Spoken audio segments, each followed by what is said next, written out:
नमस्कार, मैं डॉक्टर रजनीश कुमार आप सभी का एक बार फिर से हार्दिक स्वागत करता हूं। आज की वीडियो लेक्चर में हम बात करेंगे यूजीसी नेट यूनिट 5 के अंतर्गत भवानी प्रसाद मिश्र की कविता गीत फरोश के ऊपर। इस कविता का हम पाठ करेंगे और साथ में परीक्षोपयोगी महत्वपूर्ण तथ्यों से हम परिचित भी होंगे। गीत फरोश के अलावा आपके सिलेबस में सतपुड़ा के जंगल नाम की कविता लगी हुई है। इसके ऊपर भी हम आगे के वीडियो लेक्चर में बातचीत करेंगे। भवानी प्रसाद मिश्र पर हमने पहले परिचयात्मक वीडियो बनाया हुआ था। उम्मीद है कि आप सभी उसे देख चुके होंगे और भवानी प्रसाद मिश्र के व्यक्तित्व और कृतित्व दोनों से भली भांति परिचित हो गए होंगे। आप वन लाइनर किताबें भी अपने पास रखे होंगे, लेकिन इस चैनल पर आप सभी को थोड़ा सा हट के बताने का प्रयास किया जाता है। तो हमने कोशिश की है कि गीत फरोश जो कविता संग्रह है उसी के माध्यम से आप सभी को बताया जाए। गीत फरोश कविता के शीर्षक को अगर हम देखें तो गीत शीर्षक को आप गीत जो शब्द है इसके अर्थ को समझ पा रहे होंगे। फरोश शब्द का अर्थ है बेचने वाला, यानी कि गीत बेचने वाला। अगर इसका हिंदी में हम देखें शाब्दिक अर्थ तो यही होगा, गीत बेचने वाला। फरोश का मतलब है बेचने वाला। हो सकता है कि परीक्षा में यह सवाल पूछा जाए कि गीत फरोश में फरोश का अर्थ क्या है। यह कविता भवानी प्रसाद मिश्र 1933 से लेकर 1947 के बीच का जो इनका समय रहा है उसी को रखा हुआ है। ये दूसरा सप्तक से संबंधित है। इनको कविता का गांधी भी कहा जाता है। तो इन छोटे छोटे तथ्यों से आप पहले भी परिचित होंगे, लेकिन रिवीजन के तौर पर जरूर ध्यान रखिए।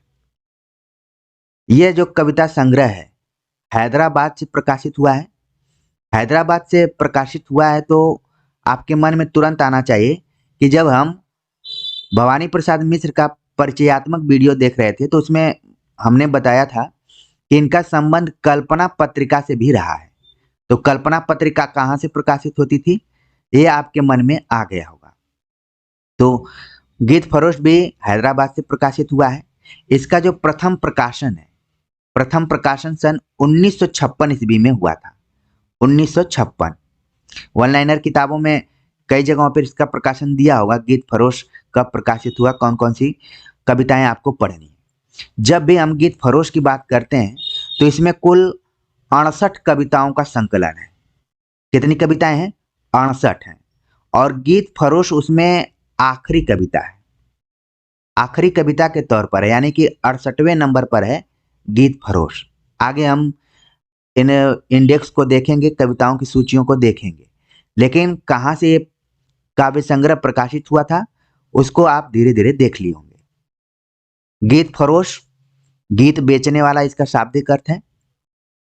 इन्होंने अपने दादाजी को समर्पित किया हुआ है। ये देखिए टर्निंग पॉइंट यहाँ पर, दादाजी को समर्पित किया भवानी प्रसाद मिश्र ने। आगे और भी महत्वपूर्ण तथ्य है कि गीत फरोश में कवि 1930 से लेकर 1945 तक की कवि द्वारा संकलित रचनाएं हैं, यानी कि लगभग 15 वर्षों की क्या है इसमें कविताएं संकलित की गई हैं। 1947 की एक कविता गीत फरोश, यानी गीत फरोश नाम की जो कविता है 1947 में इसका प्रकाशन हुआ।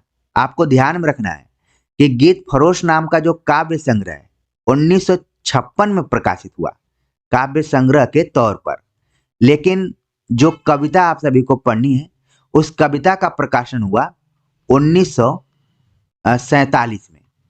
ठीक है, जब देश आजाद हुआ था उसी के आसपास में ये कविता भवानी प्रसाद मिश्र ने लिखी हुई है। आगे है कि 1953 की एक कविता जो प्रस्तुत संकलन की भूमिका स्वरूप है। शब्दों के महल को छोड़कर ये दो कविताएं कवि की वर्तमान दिशा सूचित करती हैं। तो हमें ध्यान में रखना है बस कि गीत फरोश में कुल 68 कविताएं संकलित की गई हैं। कविताओं का जो दौर है 1930 से लेकर 1945 के बीच का है, यानी कि 15 वर्षों का है। गीत फरोश काव्य संग्रह के प्रकाशन की बात करें तो सन 1956 में इसका प्रकाशन हुआ, काव्य संग्रह। लेकिन अगर स्वतंत्र रूप से कविता की बात करें तो कविता का प्रकाशन हुआ 1947 में। ठीक है, आगे इंडेक्स पर हम देख लेते हैं। इंडेक्स में आप देख रहे हैं कि कई कविताओं का नाम दिया गया है। उसमें से एक बार बार कविता पूछी जाती है परीक्षाओं में, सन्नाटा किसकी कविता है, ये पूछ लिया जाता है। इसके बाद आगे हम देखेंगे कि एनसीईआरटी की जब तैयारी कर रहे थे केबीएस की, तो एक दो और कविताएं थी। सतपुड़ा के जंगल जो कि यूजीसी नेट के पाठ्यक्रम में लगी हुई है, इसका क्रम आप जरूर ध्यान में रखिए कि 33वें नंबर पे है। बहुत अगर कोई माइनर क्वेश्चन पूछेगा तब इस तरीके के सवाल आ सकते हैं, लेकिन जैसा कि मैंने ऊपर कहा कि थोड़ा हट के हम लोग तैयारी कर रहे हैं। उन वन लाइनर किताबों को रट रट कर आप अगर बोर हो गए हों तो इस तरीके से कहानी नुमा चीजों को ध्यान में रखिए। जिस कविता की मैं बात कर रहा था कि आप लोगों ने केबीएस की तैयारी के दौरान जरूर पढ़ी होगी, उसका नाम है घर की याद। ये वही कविता है जो कि गीत फरोश काव्य संग्रह में संकलित है 55वें नंबर पर। इसके बाद नीचे हम आए तो आखिरी कविता है गीत फरोश, जो कि यूजीसी नेट के पाठ्यक्रम में शामिल है और इसी पर हम आज बात करेंगे। गीत फरोश, जैसा कि मैंने बताया कि कवि इसमें गीत बेचने की बात कर रहा है और किस स्थिति में कोई व्यक्ति गीत बेचता है। आमतौर पर देखा जाए तो गीत बेचने वाली चीज नहीं बल्कि रचने वाली चीज है, लेकिन कवि की जो आर्थिक स्थिति है वो बहुत ही खराब है और मजबूरी में आकर उनको गीत बेचना पड़ रहा है। लेकिन इस गीत बेचने के साथ साथ कवि ने उस समय की सामाजिक, राजनीतिक, आर्थिक जो भी परिस्थितियां हैं उसका बड़ा ही विस्तृत रूप से वर्णन किया है। और एक तरीके से मैं कहूँ तो इसमें व्यंग भी किया गया है कि मैं सिर्फ गीत बेच रहा हूँ, गीत बेचने की वजह है मेरी आर्थिक लाचारी, लेकिन कई लोग हैं जो कि अपने ईमान को भी बेच चुके हैं। उसी पर ये पूरा कविता आधारित है, क्योंकि आप देख रहे हैं इस काव्य संग्रह में कुल 68 कविताएं हैं। तो आखिरी कविता इसलिए मुझे थोड़ा सा स्क्रॉल करना पड़ रहा है। उम्मीद है कि आप लोग उस कविता का इंतजार कर रहे होंगे जिसकी मैं चर्चा करने जा रहा हूँ। ठीक है, तो कुल 68 कविताएं हैं। 1956 में काव्य संग्रह आया और 1947 में गीत फरोश नाम की कविता प्रकाशित हुई थी। ये तथ्यों को ध्यान में रख लीजिए। बाकी भवानी प्रसाद मिश्र को ध्यान में रखते हुए हम आगे बढ़ते हैं। जल्दी ही हम गीत फरोश पर पहुंचने वाले हैं, क्योंकि आखिरी कविता है और आखिरी मंजिल तक पहुंचने में वक्त लगता है। इस चीज को भी हमें समझना चाहिए। आखिरकार हम लोग पहुंच गए और मैंने बताया कि गीत फरोश 68वें नंबर पर कविता है और अंतिम कविता है। सवाल पूछा जा सकता है कि आखिरी कविता कौन सी है इस संग्रह की। मैंने फरोश शब्द का अर्थ बताया, बेचने वाला। आपके मन में ये पूरा बैठ गया होगा, फरोश मतलब बेचने वाला। भवानी प्रसाद मिश्र लिखते हैं, कविता एकदम से सपाट है, इसमें बहुत ज्यादा शब्दों का अर्थ आपको नहीं खोजना पड़ेगा, ढूंढना नहीं पड़ेगा। आप पढ़ते जाएंगे, आपके मन में इसका अर्थ खुलता जाएगा। लिखते हैं कि जी हाँ हुजूर, यानी ऐसा लग रहा है कि ये किसी को संबोधित कर रहे हैं। संबोधित किसे कर रहे हैं? पाठक को कर रहे हैं या फिर उस समय की जो जनता है उसको कर रहे हैं। जी हाँ हुजूर, मैं गीत बेचता हूँ, मैं तरह तरह के गीत बेचता हूँ, मैं किस्म किस्म के गीत बेचता हूँ। अगर इन 3 लाइनों को हम देखें तो इसमें कवि गीत बेचता हूँ, बेचना शब्द को आपको महसूस करना पड़ेगा कि एक तरीके से किसी को गीत कब बेचना पड़ता है, जब वो मजबूरी में होता है। कोई चीज कभी किसी को कब बेचनी पड़ती है? जैसे मान लीजिए कोई व्यक्ति जमीन बेच रहा है। जमीन कब बेचनी पड़ती है? जब आर्थिक मजबूरियां होती हैं, परेशानियां होती हैं, तभी बेचना पड़ता है। तो यहाँ पर कवि के पास जमीन तो नहीं है, लेकिन उसके पास क्या है? गीत है। गीत को आप उसकी एक तरीके से संपत्ति मानकर चल सकते हैं। लिखते हैं कि जी हाँ हुजूर, मैं गीत बेचता हूँ, मैं तरह तरह के गीत बेचता हूँ। गीतों में भी क्या है? वैरायटी है। ठीक है, विभिन्न तरीके की गीत है। जिस तरीके की गीत पाठक या जनता या जो भी श्रोता है पसंद करते हैं, उस तरीके की काबिलियत है कि ये गीत लिख सकते हैं। मैं तरह तरह के गीत बेचता हूँ, मैं किस्म किस्म के गीत बेचता हूँ। वही कि अलग अलग तरीके की अलग अलग किस्म के हम गीत को बेचते हैं या फिर बेचता हूँ। आगे लिखते हैं कि जी माल देखिए। माल मतलब जैसे हम कोई सामान देखते हैं। आपने भ्रमर गीत सार पढ़ते हुए पढ़ा होगा कि आयो घोष बड़ो व्यापारी, यानी कि उद्धव को भी एक तरीके से व्यापारी के तौर पर देखा गया है। और यहाँ पर क्या है, माल देखिए, जैसे कोई व्यापारी अपने सामानों को दिखाता है और उसकी प्रशंसा करता है कि इसमें ये खासियत है, वैसे ही कवि भी अपनी कविताओं के बारे में बता रहा है कि जी माल देखिए दाम बताऊंगा। मतलब पहले माल देखिए, सामान को देखिए, इसके बाद इसके दाम को बताऊंगा, इसकी कीमत क्या है। बेकाम नहीं है, काम बताऊंगा। और जिस माल को या जिस सामान को मैं दिखा रहा हूं वो बेकाम का नहीं है, व्यर्थ नहीं है, बल्कि काम का है। किस काम में आएगा मैं बताऊंगा। कुछ गीत लिखे हैं मस्ती में मैंने। अब कवि अपनी वास्तविक स्थिति को बता रहा है कि जिन गीतों को मैं बेचने की बात कर रहा हूं उन गीतों को मैं कब लिखा था, जब मैं कभी मस्ती में हुआ करता था तब लिखता था। मतलब कि फ्री होता था, आजाद होता था, तनाव से मुक्त हुआ करता था, तब मैंने कुछ गीत लिखे हैं। कुछ गीत लिखे हैं पस्ती में मैंने, और कुछ गीतों को मैं मजबूरी में लिखा हूं, जब अपने जीवन में हताश, निराश और उम्मीदों को खो चुका हूं तब लिखा हूं। इन पंक्तियों को देखिए, कुछ गीत लिखे हैं मस्ती में मैंने, कुछ गीत लिखे हैं पस्ती में मैंने। यह गीत सख्त सर दर्द भुलाएगा, यह गीत पिया को पास बुलाएगा। और इस गीत की खासियत है, ऊपर बता दिया गया कि बेकाम की नहीं, यह काम की है। क्योंकि कुछ गीतों को मैंने मस्ती में लिखा, कुछ गीतों को मैंने अपने वास्तविक जीवन में संघर्ष करते हुए लिखा। और ये गीत जो हैं सख्त हैं और सर दर्द को मिटाने वाले हैं, यानी कि तनाव को दूर करने वाले हैं। आप अपने जीवन में देखते होंगे, जब भी आप तनाव में होते हैं तो गीत संगीत की दुनिया में जाते हैं और थोड़ा सा आपको रिलैक्स महसूस होता है। ठीक वही बात यहाँ पर है कि कवि को अपने गीतों पर ये पूरा भरोसा है कि अगर उसके गीत को कोई सुनता है तो निस्संदेह उसको थोड़ी सी राहत महसूस होगी। सर्द दर्द भुलाने वाली गीत है। और यही नहीं, यह गीत पिया को पास बुलाएगा।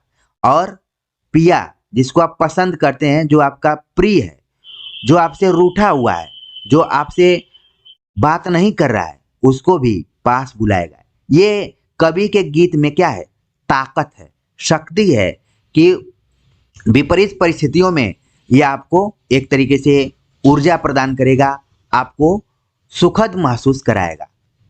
आगे लिखते हैं कि जी पहले कुछ दिन शर्म लगी मुझको, जी पहले कुछ दिन शर्म लगी मुझको, पर बाद बाद में अकल जगी मुझको। कवि कह रहा है कि पहले तो मुझे लगता था कि गीत जो है वो अपने स्वानुभूति के लिए है।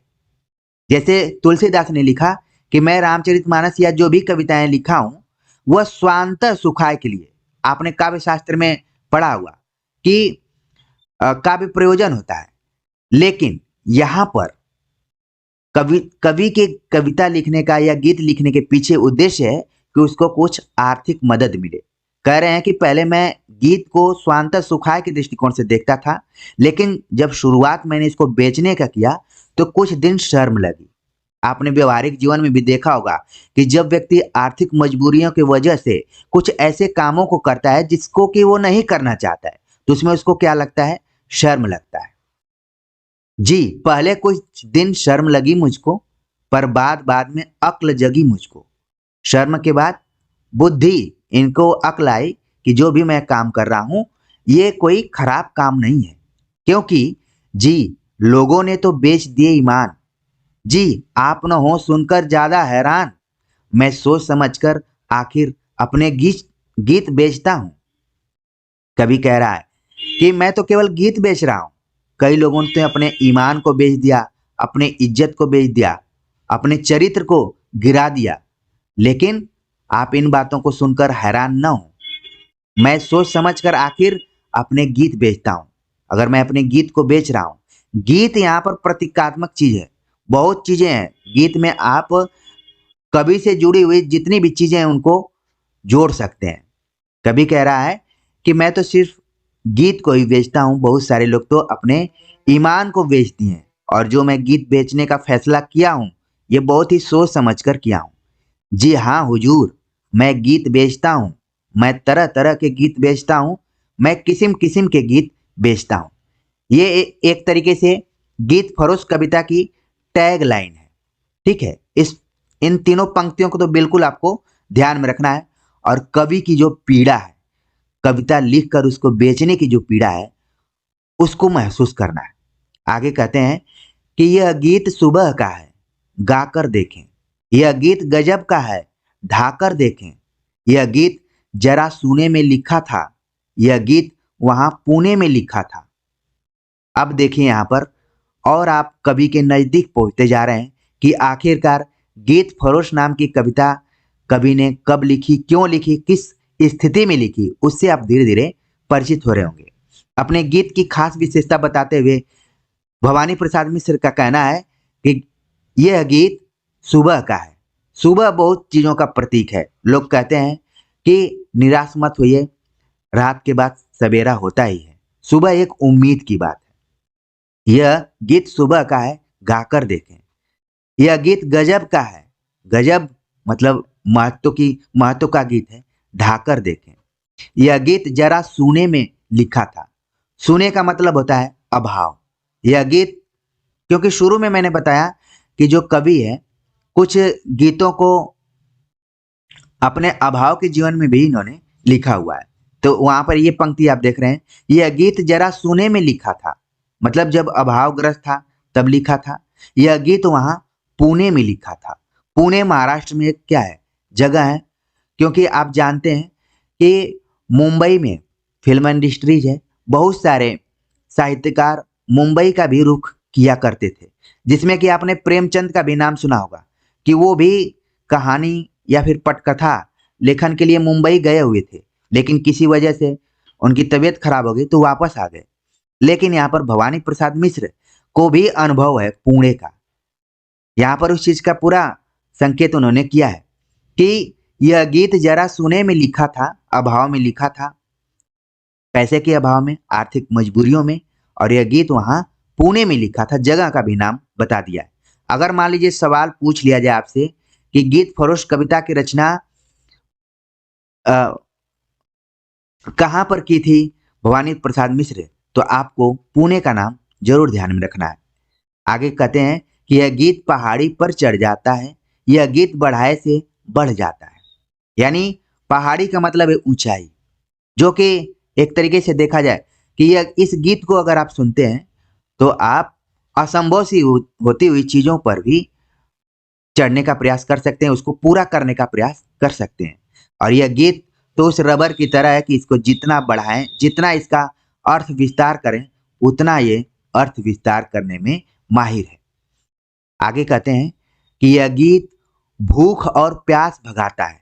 गीत की अपने विशेषता बतलाते हुए भवानी प्रसाद मिश्र लिखते हैं कि यह गीत आम नहीं है, बल्कि इसमें ताकत है कि भूख और प्यास भगाता है। भगाना शब्द को ध्यान में रखना है, मिटाता शब्द यहाँ पर नहीं है। भूख और प्यास को क्या करता है, भगा देता है, वो पास ही नहीं फटकते। जी, यह मसान में भूख जगाता है। और इस गीत की खास विशेषता है कि मसान में वो व्यक्ति पहुंचता है कि जो शायद इन सारी चीजों से ऊपर उठ चुका रहता है, भूख और प्यास से, लेकिन वहां पर भी इस गीत में ताकत है कि भूख को जगाता है। यह गीत भुआली की है हवा हुजूर, यह गीत तपेदिक की है दवा हुजूर। भवानी प्रसाद मिश्र की इन पंक्तियों को देखिए, कहते हैं कि यह जो गीत है आम गीत नहीं है, बल्कि भुआली की हवा है। भुआली आप देखेंगे पहाड़ी इलाकों में एक वृक्ष होता है, ठीक है, जैसे कि बांस नुमा वृक्ष है या फिर चीड़ का वृक्ष है, इस टाइप से, जिसकी हवा क्या है, बहुत ही सुनहरी होती है, आपके शरीर को काफी आनंददायक महसूस कराती है। तो यह गीत उसी भुआली वृक्ष की तरह है। यह गीत तपेदिक की दवा है हुजूर। तो यह गीत जो है ये सिर्फ केवल सुनने के लिए नहीं बल्कि तपेदिक यानी कि जो क्षय बीमारी है या फिर टीबी की बीमारी है उसको भी दूर करने वाली है। उस जमाने में जब कवि इस कविता को लिख रहे थे तो टीबी इत्यादि जो बीमारियां थी बहुत बड़ी थी। वर्तमान समय में तो अनेक बीमारियां हो गई हैं इनसे भी बड़ी बड़ी, लेकिन उस वक्त की बीमारियों की सबसे बड़ी जो बीमारी हुआ करती थी दमा हो गया, टीबी हो गया, ये सब बीमारियां थी, इसीलिए उनका जिक्र किया गया है। आगे लिखते हैं कि जी और गीत भी है दिखलाता हूँ, जी सुनना चाहें आप तो गाता हूँ। कवि कह रहा है कि मेरे पास और भी, क्योंकि ऊपर वो बता रहे हैं कि किस्म किस्म की गीत हैं, तरह तरह के गीत हैं, अगर आप चाहें तो मैं दिखलाता हूँ। ठीक वैसे ही जैसे व्यापारी अपने सामानों को दिखाने का बार बार आग्रह करता है कि और भी। अभी हाल ही में मैं कुछ साड़ियाँ खरीदने के लिए गया हुआ, तो वहाँ पर जो साड़ी दिखाने वाला था वो बार बार कम से कम 50-60 साड़ियाँ हमें दिखाया, हम दोनों लोग थे। तो उसी तरीके से यहाँ पर कवि भी यही बात को कह रहा है कि मेरे पास ढेर सारे गीत हैं, कविताएं हमारे पास संकलित हैं, उनको मैं दिखलाऊं अगर आप चाहें तो। और यही नहीं, चाहे तो मैं सुना सुना भी सकता हूँ, गाता हूँ। मुझे याद आ रहा है जब मैं साड़ी खरीदने गया हुआ था तो साड़ी दिखलाने वाला व्यक्ति उस साड़ी को पहन लिया, बोला कि देखिए मेरे ऊपर कैसा लग रहा है, अगर आप पहनेंगी तो कैसा लगेगा। ठीक है, तो यहाँ पर कवि को लग रहा है कि सिर्फ गीत दिखलाने से ही काम नहीं चल रहा है, तो मैं गीत को गा भी सकता हूँ। आगे की और पंक्तियां हैं, उम्मीद है कि धीरे धीरे आप इन पंक्तियों से कविता से परिचित होते जा रहे होंगे।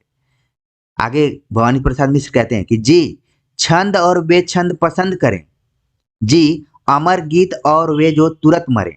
गीतों में इनकी विभिन्नता है, किस्म किस्म की हैं, तो ये अब पाठक या भी जो श्रोता है उसके ऊपर निर्भर करता है कि वो छंद से युक्त कविताओं को सुनना चाहता है या फिर बेछंद कविताओं को पसंद करता है। और सिर्फ ये कविता के रूप में मत देखिए, भवानी प्रसाद मिश्र जो कि दूसरा तार सप्तक से जुड़े हुए कवि हैं, और उस जमाने में ये चर्चा चल रही थी कि कविता छंद मुक्त होना चाहिए कि छंद युक्त होना चाहिए। ठीक है, छंद मुक्त और छंद युक्त की बात है। तो कवि का कहना है कि मैं तो उस तरीके का कवि हूं कि छंद से युक्त कविताएं भी लिख सकता हूं और बेछंद कविताओं को भी लिख सकता हूं। ये आपकी पसंद के ऊपर है कि आप किस तरीके की कविता सुनना चाहते हैं। और मैं तो ऐसी कविताएं लिखता हूं जो कालजयी कविताएं हैं या कालजयी गीत हैं, जिनकी आप सुनकर जो आप हमेशा गुनगुनाते रहें। और कुछ कविताएं ऐसी हैं कि क्षण भर आपको अच्छी लगेंगी, फिर उनका अस्तित्व खत्म हो जाएगा। ना बुरा मानने की इसमें बात, ना बुरा मानने की इसमें बात, मैं ले आता हूं कलम और दावात, इनमें से भाए नहीं नए लिख दूं, जी नए चाहिए नहीं गए लिख दूं। कवि का कॉन्फिडेंस देखिए, कवि कह रहा है कि जो मेरे पास है उसमें से अगर पसंद करते हैं तो ठीक है, नहीं तो कोई बात नहीं, बुरा मानने की कोई बात नहीं है। मैं कलम और दावात लाता हूं, आप चाहें तो मैं एक नई रचना कर सकता हूं, नए गीत को लिख सकता हूं। अगर नया गीत नहीं चाहते हैं तो जो बीत चुके हैं उन्हीं को दोबारा लिख सकता हूं। मैं नए पुराने सभी तरह के गीत बेचता हूं। और कवि कह रहा है कि मेरी तो खासियत यह है कि मैं नए और पुराने दोनों तरीके के गीतों को बेच सकता हूं, यानी कि लिख सकता हूं। ये मेरे में प्रतिभा है, ये नहीं कि नएपन की खोज में पुराने को मैं भूल जाऊं। बात आपको ध्यान में रखना है, दूसरा सप्तक 1951 के आसपास का समय है। उसी समय कौन सा दौर चल रहा था? नई कविता का दौर चल रहा था। ठीक है, ठीक। जो बच्चे याद किए होंगे कि 1954 में कविता का चला हुआ था, तो ऑब्जेक्टिव जो बच्चे एकदम से वन लाइनर रट कर बैठे हुए उनके लिए मैं बात नहीं कर रहा हूं, क्योंकि जब आप सीरियसली पढ़ेंगे तो दूसरा सप्तक से धीरे धीरे नई कविता की शुरुआत होती है। हाँ, नई पत्रिका का प्रकाशन 1954 में जरूर हो जाता है। तो किसी भी चीज की पृष्ठभूमि बनने में 4 से 5 साल लगते हैं। ठीक है ना, यही फर्क है इस क्लास से जुड़ने में। भवानी प्रसाद मिश्र का कहना है कि मैं तो नए और पुराने सभी तरह के गीत बेचता हूँ, लिखता हूँ। जी हाँ हुजूर, मैं गीत बेचता हूँ, मैं तरह तरह के गीत बेचता हूँ। क्योंकि कवि ने शुरू में ही बता दिया है कि शुरुआत में मुझे शर्म आती थी, लेकिन जब पता चला कि बहुत सारे लोग तो अपने ईमान को ही बेच दिए हैं, तो अब मेरा कॉन्फिडेंस बहुत हाई लेवल का हो गया है।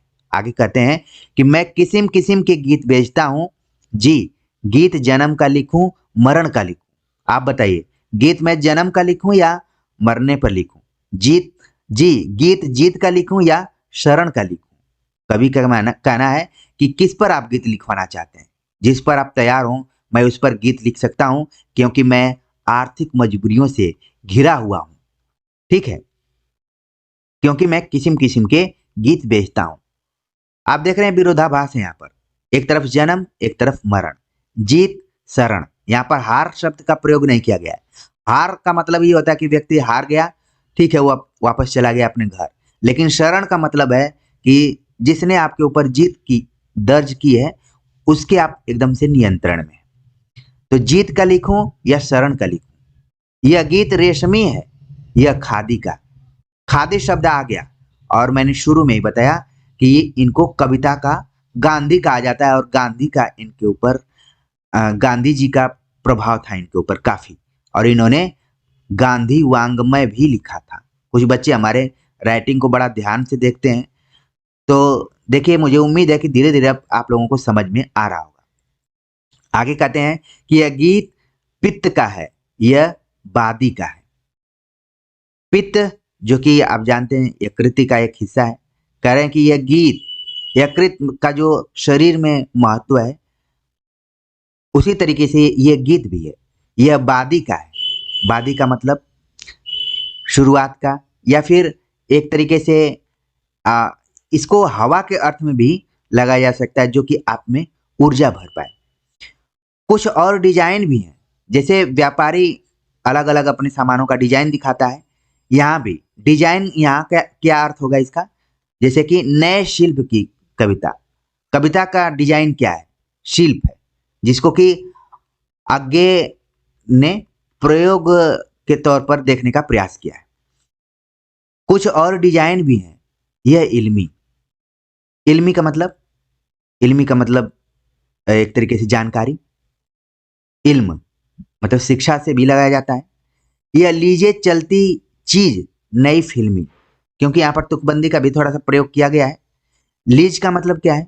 जैसे कि अनुबंध करना, जैसे कई बार होता है ना, कॉन्ट्रैक्ट बेसिस पर काम किया जाता है।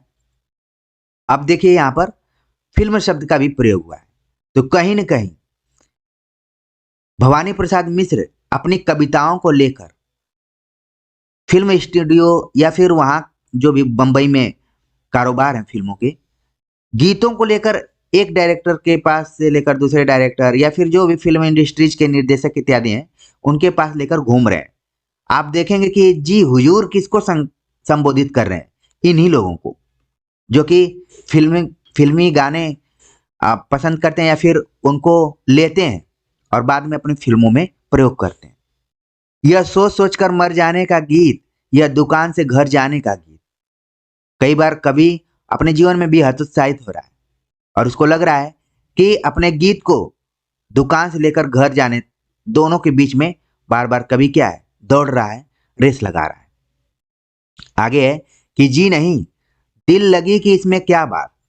कभी बार बार ऐसे लग रहा है किसी से संवाद कर रहा है, यानी कि उसको कई बार लग रहा है कि मैं बात कर रहा हूं, किसी व्यक्ति को बुरा लग जा रहा है तो कह रहा है कि इसमें बुरा मानने की कोई चीज नहीं है, दिल लगी की कोई बात नहीं है, मैं लिखता ही तो रहता हूं दिन रात, इसमें कौन सी बहुत बड़ी बात है, मैं तो दिन रात लिखता रहता हूं। तो तरह तरह के बन जाते हैं गीत, मेरी इसमें क्या गलती है? क्योंकि मैं दिन रात लिखते रहता हूं इसलिए तरह तरह के गीत बन जाते हैं। अब तरह तरह के गीत बन जाते हैं यानी कि तरह तरह का जीवनानुभव कवि के पास है। जो भी कवि या साहित्यकार जितना बड़ा होता है, जितना उसका बड़ा जीवनानुभव होता है, ठीक है। कहते हैं, आगे लिखते हैं कि जी रूठ रूठ कर मन जाते हैं गीत। कई बार तो ऐसे लगता है कि गीत ही मुझसे रूठ जाते हैं, फिर वो मन जाते हैं यानी कि बन जाते हैं। जी बहुत ढेर लग गया है, हटाता हूँ। जैसे आप सामान खरीदने जाते हैं, सामान आपको पसंद नहीं आ रहा है, ढेर हो गया है, तो लोग बोलते हैं कि हटाइए इसको, बगल में कीजिए, मैं थोड़ा और देखना चाहता हूँ। कवि को भी लग रहा है कि शायद मेरे गीतों में भी विविधता है, बहुत सारे गीत मैंने लिख दिया हूँ, ढेर लग गया है, अब इसे क्या करता हूँ, हटाता हूँ। ग्राहक की मर्जी, अच्छा जाता हूँ। अगर ग्राहक की मर्जी है तो मैं मैं क्या करता हूँ, जाता हूँ, या भीतर जाकर पूछ आइए आप, है गीत बेचना वैसे बिल्कुल पाप। क्या करूं मगर लाचार, हार कर गीत बेचता हूं। अब आप सभी को समझ में आ गया होगा कि कवि क्यों अपने गीतों को बेच रहा है। मैंने शुरू से ही आपको बताया कि आर्थिक तंगी की वजह से कवि को गीत बेचना पड़ रहा है, और यहाँ पर तमाम अनुभवों के बाद कवि को लग रहा है कि उसके गीत को कोई पसंद नहीं कर रहा है, तो कह रहा है कि ठीक है, ग्राहक की मर्जी है, अच्छा मैं जाता हूँ, कोई बात नहीं। या भीतर जाकर पूछ आइए आप, या कुछ हो तो अपने मालिक से ही पूछ आइए, है गीत बेचना वैसे बिल्कुल पाप। अगर देखा जाए तो कवि अगर गीत बेच रहा है तो उसके लिए पाप की तरह है, क्योंकि वो तो उसका स्वांतः सुखा है। लेकिन क्या करूं मगर लाचार, हार कर गीत बेचता हूं। वास्तविक स्थिति को यहाँ पर आप समझ चुके होंगे, देख चुके होंगे कि आखिरकार भवानी प्रसाद मिश्र को गीत क्यों बेचना पड़ रहा है। वो लाचार हैं और हार कर गीत को बेच रहे हैं। जी हाँ हुजूर, मैं गीत बेचता हूँ, मैं तरह तरह के गीत बेचता हूँ, मैं किस्म किस्म के गीत बेचता हूँ। और अंत में स्वीकार करते हैं कि ये बात सही है कि मैं गीत बेचता हूँ और किस्म किस्म के गीत बेचता हूँ, तरह तरह के गीत को बेचता हूँ। तो पूरी कविता का हमने पंक्तिबद्ध वाचन किया।